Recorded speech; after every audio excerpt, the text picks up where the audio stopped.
4 ইঞ্চি কাটি তাহলে সাইডে কত কাটতে হয় তার অর্ধেক।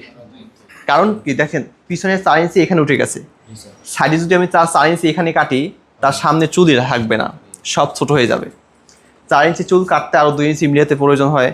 এখানে 6 কাটে ফেলাইলাম, এখানে 6 কাটে ফেলাম, সামনে মনে করেন মুরগির মতন থাকবে, দেখতে ভালো লাগবে না।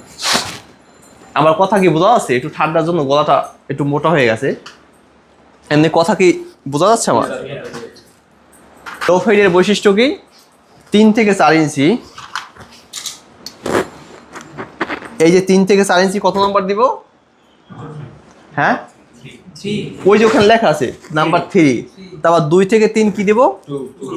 2। ওই যে লো ফেড লাস্টেরটা। তারপর 1 থেকে 2 ইঞ্চি কত দিব? 1 দিব। লাস্টে 0 থেকে 1 0। ওই অনুপাতে আমি কাজ শুরু করি। দেখেন প্রথম নাম্বার আমি 3 দিব,